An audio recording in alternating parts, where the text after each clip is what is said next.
Sí. Bueno.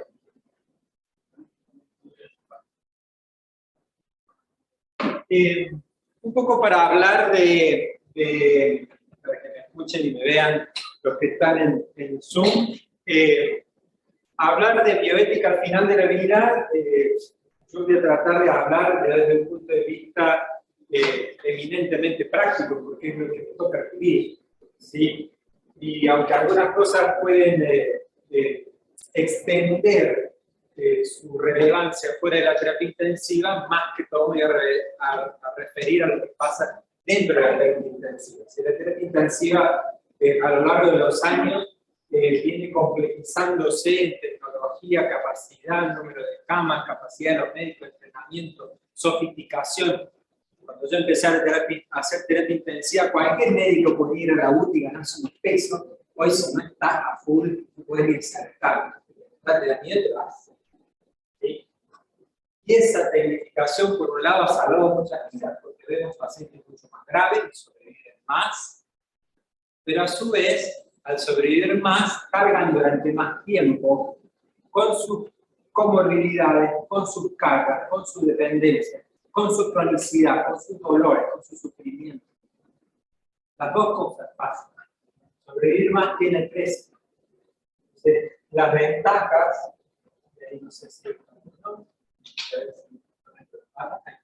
la ventaja de tener mucho más soporte cardiovascular, respiratorio, hemodiálisis, soporte nutricional, bueno, va generando una supervivencia mayor, pero también genera nuevas víctimas. Y esto hace que si cargamos más y sobrevivimos más, ¿sí? Con nuestros procedimientos, nuestras enfermedades, nuestros síntomas, nuestra discapacidad y dependencia, hasta el final de la vida, ¿cómo será ese final de la vida? También cambia. ¿Por qué? Porque culturalmente ya no tenemos familias de 20 que viven en el campo, ya tenemos familias de 1 o de 2 que viven en un depto. ¿Sí? Que cuando decís, che, vamos a hacer decisión al final de la vida que vuelva a casa a hacer paliativo. ¿Y? Bien, ¿cómo? ¿Sí? Otro que pasa es que con familias pequeñas, con 3 integrantes, 4 integrantes, laburan los 3. Y al enfermo que es ¿sí? Y eso hace que incluso aunque en algunos momentos nosotros estos pacientes los vayamos emparchando, bueno, salen de la primera internación de terapia intensiva, los vamos orientando al cuidado paliativo, le armamos la internación domiciliaria, se recuperan, la pierden, que se vuelven a caer, uno ve que, bueno, la primera recaída de los 6 meses, la siguiente a los 4, la siguiente a los 2, se va acercando al final de la vida. ¿Sí? Pero llega un momento cuando voy a decir, che, pero ¿y esto lo vamos a hacer en casa? Sí, lo vamos a hacer en casa. Sí, bien, por fin uno. Y al día que le falte el aire, llaman a la ambulancia. Porque no es fácil buscar aire. Entonces, bueno, eso hace que cada vez mueran más dentro de la UTI. Entonces, mueren en la terapia intensiva. ¿Sí? Y que nosotros participemos de ese proceso. Y ahí traigo a colación una frase de Carlos Gerardi, que siempre me gusta. Dice, cada vez más morimos en el hospital, cada vez más en la terapia intensiva, y así las cosas, suave pero progresivamente, sin un impulso único ni una conciencia plena, y en medio de un proceso ajeno a nuestra voluntad, se instala como imperio de una metamorfosis impensada el trágico espectáculo del encarnizamiento terapéutico. Hay una frase que viene de los sajones que dice, call the doctor, call the nurse, call the hospital, but don't call 911. ¿Sí? Bueno, de eso se trata, esto que estamos tratando de hacer y explicar hoy. Y obviamente tengo que hablar de cuidados paliativos integrales. Decir, bueno, che, tenemos que hacer esto, que son los cuidados paliativos integrales, son cuidados que afirman la vida y aceptan la muerte como un proceso natural, mejorando la calidad de vida del paciente y su familia, no pretendiendo provocar ni atrasar la muerte, ¿sí? ni a través de la eutanasia, ni de la obstinación terapéutica, sino de acompañar el proceso de la muerte centrado en el paciente de una manera multidisciplinar, individualizada, humanizada, pero con rigor científico y técnico, respetuoso de los derechos, los valores, las creencias y las prácticas de ese enfermo, de manera que, aunque al principio del proceso de la enfermedad predomine el tratamiento médico, haya muy poquito cuidado paliativo, eso es algo que se va mezclando progresivamente a lo largo de todo el proceso. El cuidado paliativo debe comenzar aquí, y al final de la vida probablemente haya mucho más de cuidado paliativo que de tratamiento médico, o ya solo medios de confort y ningún tratamiento. Entendido esto, y tirando 2 o 3 conceptos, voy a tratar de ir bastante rápido para contarles qué nos pasa. Obstinación terapéutica es cierta intervención médica ya no adecuada a la situación real de un enfermo, por ser desproporcionada a los resultados que se podrían esperar, o bien por ser demasiado gravosos para él o su familia. Y proporcionalidad terapéutica serían las decisiones que permiten incluir o excluir pacientes a distintos niveles de complejidad, ¿sí?, que debe evaluarse de acuerdo a la proporcionalidad terapéutica, ¿sí?, en base a decisiones correctas en medicina, que existen métodos y fundamentos tanto en la cuestión de tipo biológico como del ético. Voy un poquito más rápido, ¿sí? Abstención y retiro del sostén vital sería la no aplicación o la interrupción o el retiro, ¿sí?, de cualquier intervención médica ya no adecuada, ¿de acuerdo? Así que podría ser cualquier cosa. Podría ser la hidratación, podría ser la nutrición, podría ser la ventilación mecánica, podría ser la quimio, podría ser lo que el paciente no está dispuesto a tolerar de acuerdo a sus valores, su calidad de vida y su dignidad en este momento dado. Y no puede implicar una reducción de la magnitud del cuidado, sino todo lo contrario. Exige un aumento de la magnitud del cuidado, porque si sabes que hay una línea roja que no has de cruzar, entonces haces las cosas muy bien para nunca necesitarla.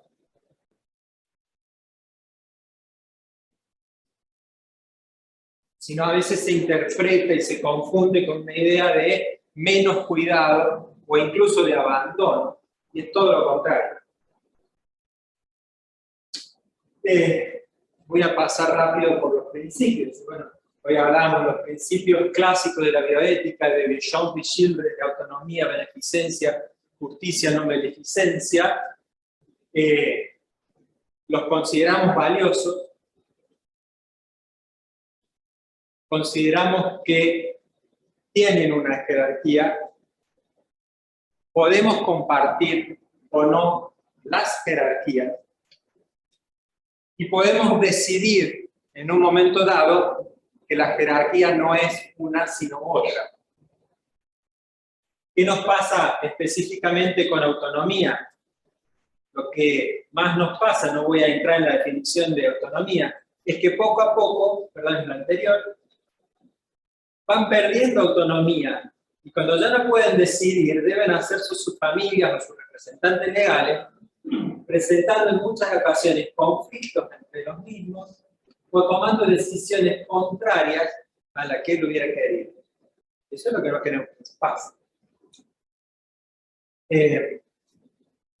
Beneficencia, no maleficencia, justicia. No lo quiero definir, simplemente quiero hacer reflexionar a que, si bien los propios autores, en su presentación original, escribieron que no querían darle jerarquía, no pasó más de un año hasta que no tuvieran jerarquía. Y que autonomía, de acuerdo a la filosofía y la forma de ser de los sajones, se pusiera como la gran dominante en este triángulo, y que, bueno, necesariamente puede no ser así, no necesariamente debe ser así, a veces las tenemos que dar vuelta, a veces las tenemos que invertir, y muchas veces cuando estamos hablando de decisiones de la vida, el orden es más lógico que sea esto. Y esto viene de acuerdo también con lo que dice Gracia, ¿sí? El principio de no maleficencia tiene un carácter fundamental, porque hay que respetar la vida física de la persona. El principio está por encima de la autonomía de la persona porque asegura la vida y la integridad física. El principio de justicia exige tratar a todos con las mismas consideraciones, sin hacer discriminaciones. Tiene en cuenta que la vida y la salud son bienes no solo personales, sino sociales. Así, por más que la defensa de la libertad personal sea importantísima, esta no puede poner en peligro las obligaciones de justicia y de no maleficencia. Bueno, dicho esto, es decir, ¿nos alcanza la bioética principialista? No, nos alcanza decir que no. Los conceptos de autonomía, justicia, beneficencia, no maleficencia, en el orden que los queramos poner es valioso. La bioética de los derechos humanos nos trae conceptos nuevos y mejores: dignidad, vulnerabilidad, utilidad, proporcionalidad terapéutica. No quiero hablar mucho de la declaración de UNESCO de 2005, pero básicamente la podemos resumir en esto, ¿sí? Bien resumida: respeto a la vida y la dignidad de las personas, respeto a las libertades fundamentales, respeto al pleno ejercicio de la autonomía con responsabilidad, salvaguarda del bienestar, seguridad e integridad de las personas, adecuado balance riesgo-beneficio y proporcionalidad terapéutica, incluyendo esto que estamos hablando hoy, que es decisiones al final de la vida, equidad, no discriminación, no estigmatización.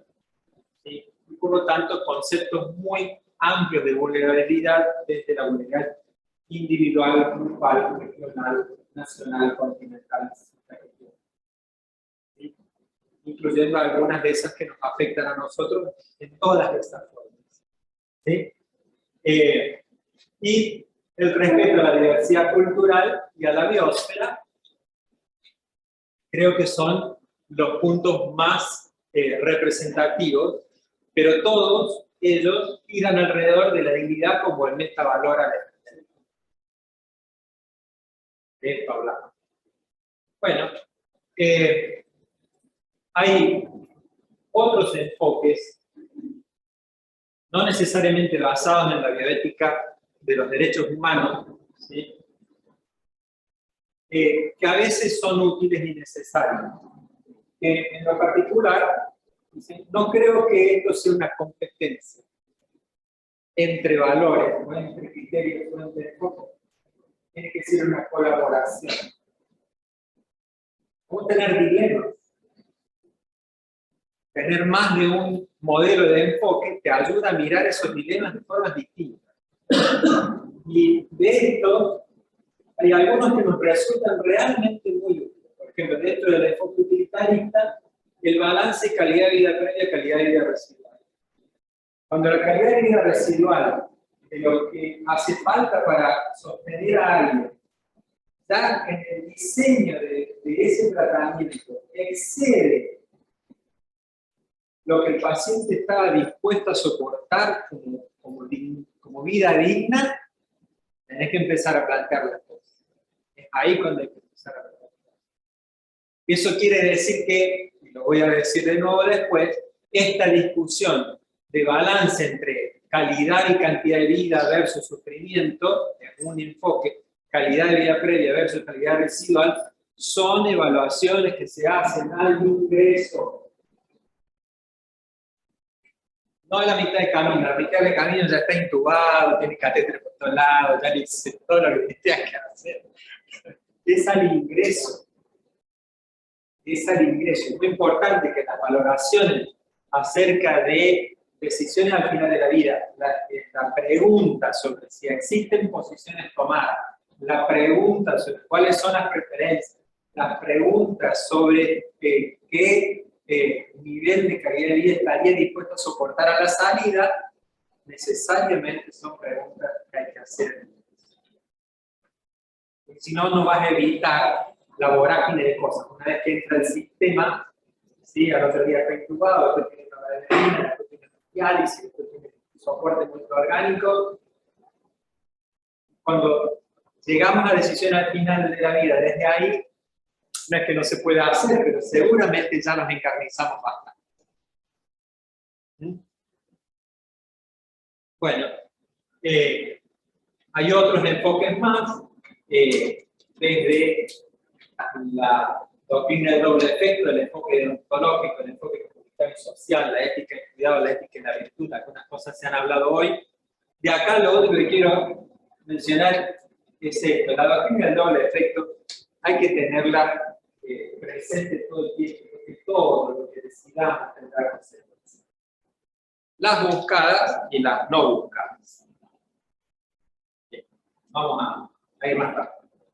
La terapia intensiva ha desarrollado a su vez algunas cuestiones para tratar de no incurrir, ¿sí? Para tratar de respetar los derechos de los pacientes, para tratar de proveerles el mejor bienestar posible, para tratar de no caer en el encabezamiento, pero también para salvar más vidas, para cortar la estadía, para que estén mejor los pacientes, para que se recuperen más y que se recuperen antes y gastarles todo. Lo queremos todo. Bien. Entonces, hay conceptos como las escalas de dolor, las escalas de conciencia, las escalas de delirio, el concepto de INCASH, el concepto del paquete ABCDF, que son conceptos que nosotros vemos todos los días al pie de la cama de todos los pacientes. El paquete INCASH, el señor caso, no, ¿cuál es el paquete? Hizo caso no. INCASH significa tener un paciente dormido, incluso aunque esté ventilado, no dormido, sino confortable, calmo y cooperativo, despierto y acompañado. ¿Sí? Eso quiere decir INCASH. ¿Sí? El paquete ABCDF significa analgesia primero, después sedación, vacaciones de sedantes todas las mañanas, elegir mejores analgésicos y no tanto sedantes, pesquisar, prevenir, tratar el delirio, movilización precoz e involucrar a la familia en calidad de cuidador principal. Nosotros decimos que la familia tiene que participar, no es que la familia viene de visitas, no, pues yo no quiero una sala de visitas, y tampoco quiero una sala de espera, quiero una sala de estar. Que el paciente permanezca acompañado, no que tenga una visita, no me sirve. Pero que permanezca acompañado y que el acompañante no esté de turista, esté de cuidador principal, así que lo ayude a comer, lo ayude a moverse, lo ayude a sentarse, lo ayude a vestirse, me alcance las cosas, le diga a la enfermera, necesita tal cosa, así como no. Eso hace que la terapia intensiva humanizada abierta, en lugar de aumentar el trabajo de las enfermeras, lo reduzca, que les ayuda. Y entonces, los pacientes sí efectivamente pueden estar despiertos, calmos y colaborativos, aún estando intubados y ventilados, y pueden estar en compañía. ¿Sí? A eso le agregamos nosotros la G y la H. ¿Sí? Cuando se cierra el cartelito de abajo, Goals of Care Decision on Arrival. Los objetivos del tratamiento y las decisiones al final de la vida tienen que ser discutidas al ingreso, no después.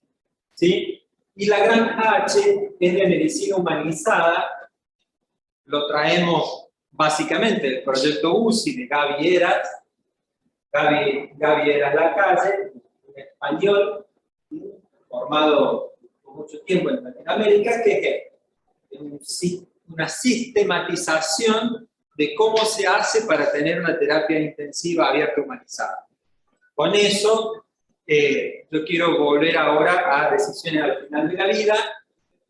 En el año 2011, nosotros acá en Córdoba, en todos estos hospitales, hicimos un estudio, ¿sí? Para ver qué onda esto de decisiones al final de la vida. ¿Cómo nos va? ¿Qué estamos haciendo? ¿Es cierto o no es cierto? Porque decimos, lo expresamos, pero cuando lo queremos ver en el terreno, resulta que estas son respuestas en un modelo de investigación casi cualitativa, Acá hay un número que representa el peso global ponderado de una respuesta. Así que en lugar de explicarles todo el cuadrito, les voy a explicar esto. La participación del paciente en la decisión al final de la vida es solamente del 9%. Y la participación de la familia es del 33%. El 67% son decisiones médicas que no le preguntaron a nadie. Bien, vamos bien, vamos. Perdón. Sí, el sistema de decir se me acabó el tiempo.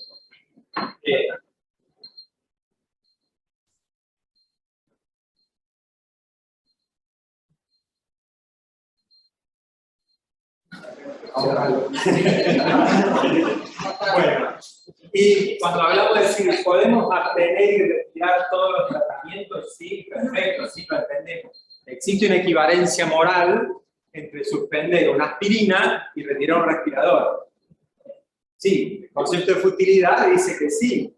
Y la ley de equivalencia moral dice que también, que si ya son inútiles para proveer algún beneficio a los verdaderos intereses de esa persona, entonces ¿para qué lo seguís haciendo? Ahora, eso no se ve en la práctica. En la práctica, retirar un respirador, asistencia respiratoria mecánica, es mucho más difícil que retirar droga vasoactiva o que decir hoy no lo dializamos. ¿Por qué? Porque este es un tratamiento intermitente, así que si hoy no lo dializamos no pasa nada, no es que lo usemos. Pero retirar un respirador no parece tan fácil. Y cuando se retira un respirador, ¿sí? Eso son ¿qué drogas que se abstiene y que se retira? Tampoco son iguales. Y las abstenciones son más o menos parejas, pero el retiro del respirador es menor todavía. El retiro de las drogas aquí es muy fácil, sí, le va bajando la nora. Bueno, todo esto son cosas a corregir, ¿no? Y cuando decimos, che, haciendo esto, realmente conseguimos que los pacientes tengan sedación colaborativa, se despierten, participen y en decisiones al final de la vida puedan tener una sedación proporcional. Es decir, a ver, tienen que tener la oportunidad de participar, tienen que tener la oportunidad de despedirse, tienen que tener la oportunidad de ser conscientes.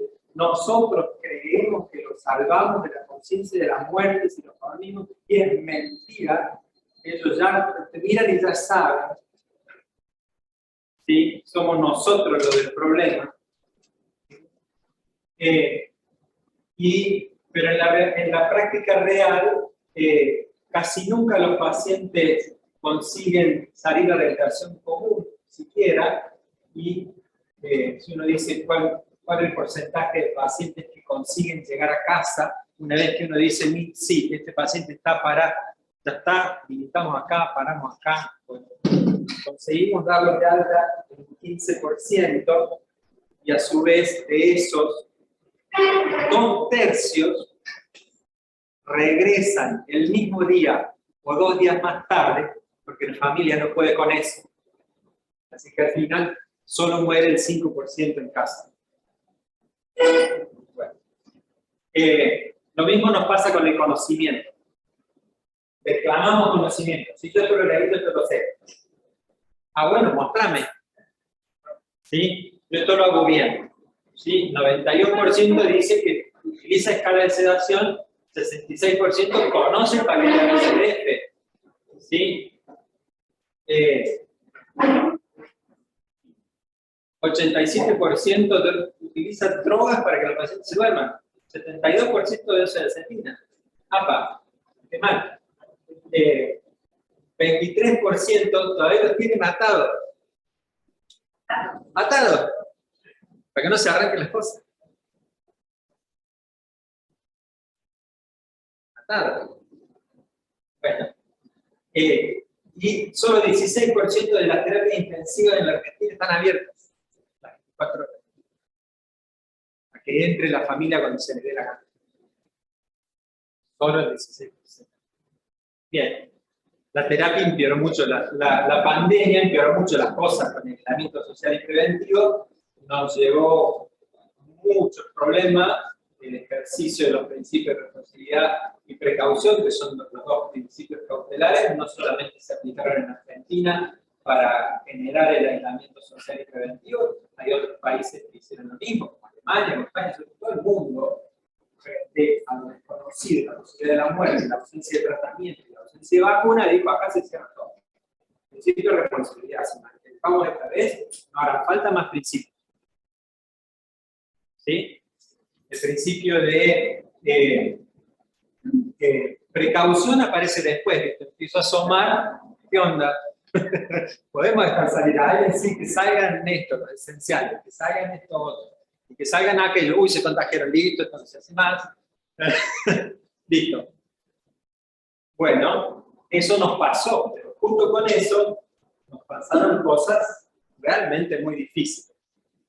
Vestidos con los EPP, imposibles de comunicarnos, con la escasez de tiempo, la dificultad para comunicarse con el EPP, el anonimato que genera el EPP, ¿sí? El temor a accidentes, a las situaciones, las caídas, la vuelta a las restricciones físicas y a dormirlos del todo para que no se arranquen nada, generó un escenario atroz. ¿Sí? Atroz, con confinamiento, aislamiento de las familias, anonimato de los pacientes y de los médicos, soledad de los pacientes y de la familia, y nuestra miedo, mucho miedo a contagiarnos, a contagiar a los demás, ¿sí? A llevar la enfermedad a casa, a contagiar a nuestro hijo, a nuestra esposa, ¿sí? Muchos malos despertares, mucho delirio, regreso a las restricciones físicas, enfermos que mueren con hambre de piel, lo que mencionaron los papas hace un rato, ¿sí? Y el dantesco escenario de la muerte en soledad del 80% de los pacientes. Nos llevó varios meses vencer esto.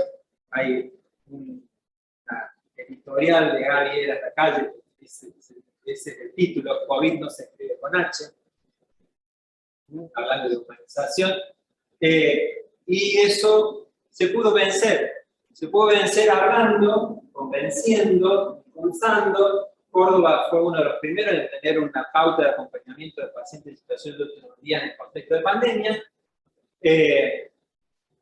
Abrimos las terapias, volvieron las familias a estar adentro, protegidos, proteger y protegerse era el lema, firmaron consentimiento informado y todo para entrar, porque si te contagias, o haces algo, o tocas algo que yo te dije que no tocara, listo, te pongo para el sí, también está nuestra responsabilidad, pero pudimos abrir la UTI de nuevo, ¿sí?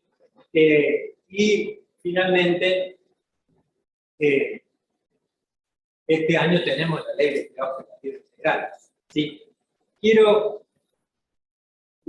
Hay varias diapositivas, me voy a quedar solo con esta y una más, ¿sí? Así ya termino. ¿Y cómo hacemos? ¿Quién debe decidir? ¿Cómo satisfacer la necesidad de información? ¿Cómo indagar sus preferencias? ¿Cómo definir proporcionalidad terapéutica para cada caso? ¿Cómo definir lo ordinario y lo extraordinario? Bueno, toda esta secuencia de cosas. ¿Cómo hacemos planificación avanzada de cuidado? Establecer criterios de abstención y retiro.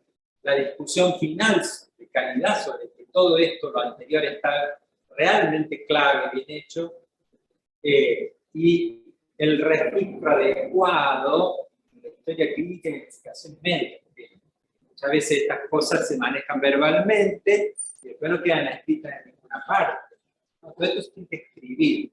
En la historia clínica no hace falta consentimiento informado expreso para estas cosas. No hace falta. Es someter al paciente a una y a su familia a un sufrimiento adicional. Si se escribe correctamente en la historia clínica, qué se habló, por qué se habló, cómo se habló, es suficiente. ¿Sí?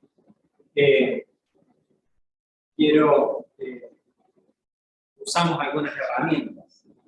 Una herramienta muy fácil, valor y ética. Dos palabras me gustan. ¿Sí? Valor, dice, valor de cada planteo del paciente, asumir las emociones del paciente y su familia. Un lenguaje claro hacia el paciente y la familia y escuchar, escucha activa. Organización jerárquica de los valores en conflicto. Si sacamos el cartelito, para ver la R. Responder satisfactoriamente a la situación y en ética, entender, tolerar, interpretar, comprender, adecuar. hay muchas cuestiones de habilidad comunicativa que necesitan aprenderse. Y hay que entrenarlas.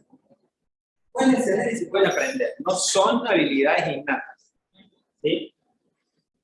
Y finalmente, pásame para adelante. Termino, pasar a la siguiente.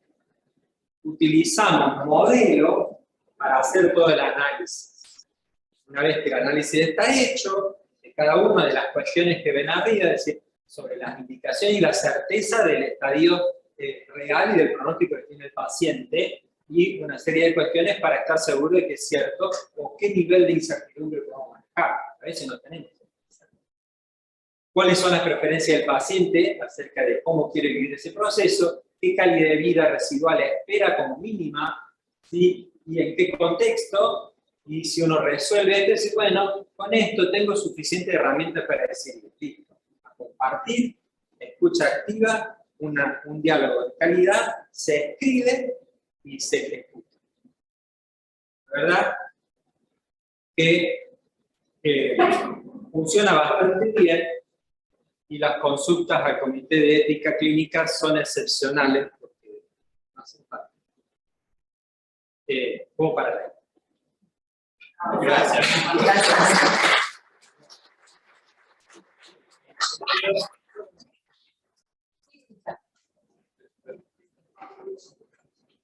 Gracias. Ahora